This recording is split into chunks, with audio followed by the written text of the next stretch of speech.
Want this negative slide effect in CapCut? Get your clips ready.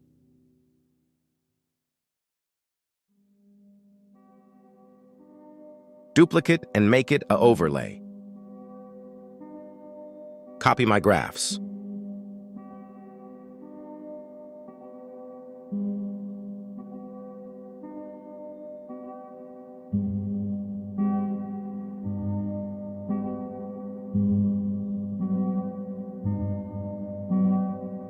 Mask push mirror.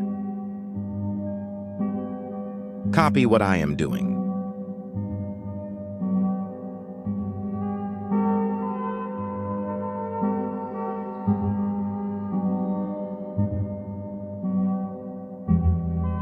Add a keyframe at start and end. On second keyframe, put it on the other side. Push check. Move it out of view like me.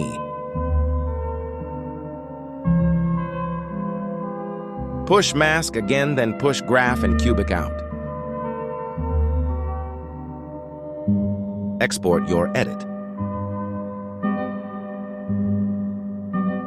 Results. If you want more tutorials like these, like and subscribe.